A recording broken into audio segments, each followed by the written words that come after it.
नमस्कार, प्रणाम। मैं इंद्रदमन तिवारी हूँ और आप देख रहे हैं अधिवक्ता महोदय। हम लोग बात कर रहे हैं एलएलबी 3 इयर्स 5 इयर्स कोर्स में जो आपके सेमेस्टर के एग्जाम्स हैं उनके इंपॉर्टेंट टॉपिक्स को लेकर के। आज के अपने इस वीडियो में हम बात करेंगे एलएलबी 3 इयर्स में जो फिफ्थ सेमेस्टर का प्रोफेशनल एथिक्स का और कोड क्राफ्ट का पेपर है उसके बारे में, और जो उसके इंपॉर्टेंट टॉपिक्स हैं उसके बारे में। सबसे पहले अगर हम देखें आपका जो सिलेबस है 4 यूनिट का, उसमें पहली यूनिट में आपको लीगल प्रोफेशन इन इंडिया के डेवलपमेंट के बारे में बताना है, और जो बार काउंसिल ऑफ इंडिया है और जो स्टेट्स के बार काउंसिल हैं उनके कॉन्स्टिट्यूशन फंक्शन पावर के बारे में है, और एनरोलमेंट ऑफ एडवोकेट्स, एडमिशन और एनरोलमेंट एडवोकेट का कैसे होता है उसके बारे में व्यवस्था है। दूसरी यूनिट देखें तो वो भी एथिक्स को लेकर के है, प्रोफेशनल एथिक्स के बारे में है, स्टैंडर्ड ऑफ प्रोफेशनल को लेकर के है।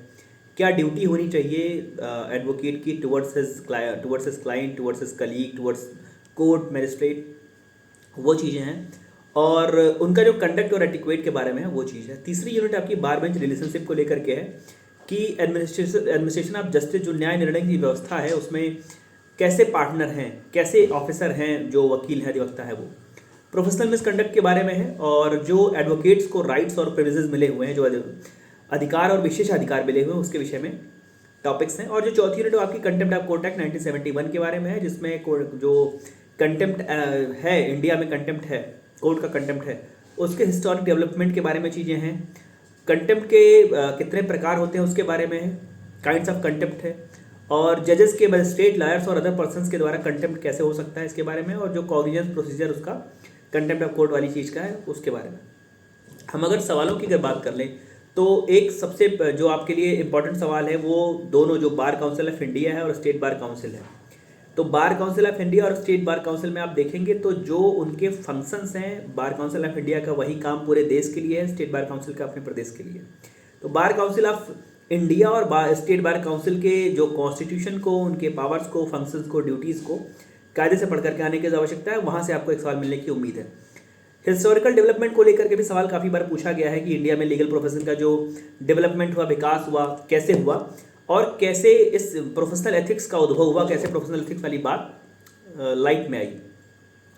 उसके बाद अगर हम देखें तो प्रोफेशनल एथिक्स वाली बात हो गई, बार काउंसिल और स्टेट बार काउंसिल की बात हो गई। उसके बाद जो ये ड्यूटीज़ की बात करते हैं, ड्यूटीज़ में आपको जो आपके टॉपिक्स हैं उसमें duty to court, duty to client, duty to opponent, duty to colleagues, duty towards society and obligations to render legal aid. इसमें सबसे ज़्यादा जो पूछा जाने वाला सवाल है ड्यूटी टुवर्ड्स क्लाइंट और ड्यूटी टुवर्ड्स कोर्ट है, कि एक वकील की, एक एडवोकेट की जो ड्यूटी है टुवर्ड्स हिज क्लाइंट और टुवर्ड्स द कोर्ट, वो क्या क्या है। यहीं पर आपको एक टॉपिक मिलता है सिविल लैम्प ऑफ एडवोकेसी का।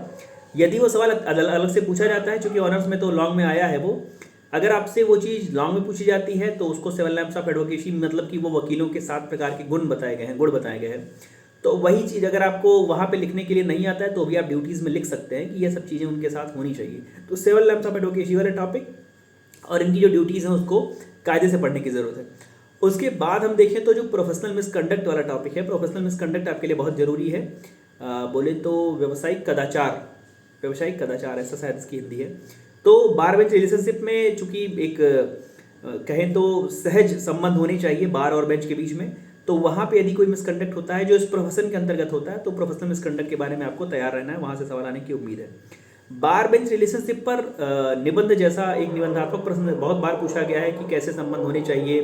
बार bench relationship administration of justice, bar bench का जो रिलेशनशिप है वो एडमिनिस्ट्रेशन ऑफ जस्टिस में कितना सहायक साबित हो सकता है, कैसे बार बेंच रिलेशनशिप किसी निर्णय को प्रभावित कर सकता है, कैसे बार बेंच रिलेशनशिप लोगों को जो डिलीवरी ऑफ जस्टिस सिस्टम है उसको स्मूथ कर सकता है, उसमें तेजी ला सकता है, उसको मोशन में ला सकता है। तो बार बेंच रिलेशनशिप पर एक सवाल आने की उम्मीद है। फिर अगर हम देख लें तो कंटेम्प्ट ऑफ कोर्ट आपके लिए बहुत इंपॉर्टेंट है। कंटेम्प्ट ऑफ कोर्ट में जो वैलिडिटी है उसकी, कंटेम्प्ट ऑफ कोर्ट की जो अधिनियम है उसकी जो वैलिडिटी है, उसकी जो वैधानिकता है, कहाँ से मिलती है, और जो वहाँ पे केस लॉज आपके लिए बहुत ज़रूरी हो जाते हैं कि किस केस लॉ में इसको चैलेंज किया गया था, किस केस लॉ में उसको कोर्ट ने ओके किया हुआ है। और कंटेम्प्ट ऑफ कोर्ट में जब हम पढ़ते हैं तो आपको काइंड्स ऑफ कंटेम्प्ट वाला जो चीज़ है, सिविल कंटेम्प्ट, क्रिमिनल कंटेम्प्ट, वो दोनों प्रकार के जो कंटेम्प्ट है उसको तैयार करके आने की आवश्यकता है। दोनों जगहों से आपसे सवाल पूछे जा सकते हैं। ज़्यादा जो पूछा गया है वो क्रिमिनल कंटेम्प्ट पूछा गया है। और क्रिमिनल कंटेम्प्ट की बात करी हमने, जज के, मजिस्ट्रेट के द्वारा किया जाने वाले कंटेम्प्ट कई बार पूछा गया है। हाल के वर्षों में शायद नहीं पूछा गया, लेकिन कई बार पिछले बार पूछा गया है। लेकिन कंटेम्प्ट में यदि आप काइंड्स ऑफ कंटेम्प्ट तैयार करके जा रहे हैं, कॉन्स्टिट्यूशनल वैलिडिटी तैयार करके जा रहे हैं, और एक सवाल यहाँ पर प्रोसीजर कॉग्निजेंस को लेकर के भी बन सकता है, कॉग्निजेंस प्रोसीजर उन सब चीज़ों को। तो जब आप पढ़ रहे हैं कंटेम्प्ट वाली बात, तो पूरी प्रक्रिया भी उसकी देख लीजिएगा कि कौन कॉग्निजेंस ले सकता है और यहाँ पर एविडेंस लेने के क्या नियम हैं, किसी को समन करने के क्या नियम हैं, कैसे उसका संज्ञान लेते हैं, कैसे उस पर आगे कार्रवाई होती है। तो ये आपके लिए कुछ इंपॉर्टेंट टॉपिक्स हैं, bar council, state bar council और बार काउंसिल ऑफ इंडिया के बारे में सारी चीज़ें, उसका जो प्रोसीजर है, काम करने का तरीका, कॉन्स्टिट्यूशन, पावर, फंक्शन, ड्यूटी, सारी चीज़ें आप पढ़िएगा। हिस्टोरिकल डेवलपमेंट लीगल प्रोफेशन का देख लीजिएगा और वहाँ पर ये देखिएगा कि शुरुआत में कौन से एक्ट थे जो प्रोफेशनल एथिक्स को बताते थे, जो वकीलों के कहें तो स्टेट बार काउंसिल और बार काउंसिल बनने के पहले की जो बात थी, उसमें कैसे वकीलों का, अधिवक्ताओं का नियमन होता था, कैसे उनका रेगुलेशन होता था। उसके बाद सेकेंड यूनिट में आपको एथिक्स की बात करनी है, एथिक्स में आपका क्या स्टैंडर्ड होना चाहिए, क्या कंडक्ट होना चाहिए, और जो duty towards client, colleague, opponent, court, ये सारी बातें आपको पढ़नी है। 7 लेम्स ऑफ एडवोकेसी यहाँ से आपके लिए बहुत ज़रूरी है। बार बेंच रिलेशनशिप पर एक निबंध जैसा प्रश्न मैं दोबारा दोहरा दूँ, और बार बेंच रिलेशनशिप के बाद जो प्रोफेशनल मिसकंडक्ट वाली बात है, कदाचार वाली, वहाँ पर वो सवाल आप, वो जो टॉपिक आपके लिए इंपॉर्टेंट है। कंटेम्प्ट ऑफ कोर्ट जो एक्ट जो इंडिया में है, उसका डेवलपमेंट और उसकी कॉन्स्टिट्यूशनलिटी, उसकी संवैधानिकता पर एक सवाल आने की उम्मीद है। डेफिनेशन काइंड्स पर एक सवाल आने की उम्मीद है, और इनकी जो पनिशमेंट है, कैसे रेमेडीज़ क्या क्या हैं, वहाँ से एक सवाल आने की उम्मीद है। तो ये सारे टॉपिक आपके लिए इंपॉर्टेंट होने वाले हैं। ढेर सारी शुभकामनाएं आपको प्रोफेशनल एथिक्स के पेपर के लिए।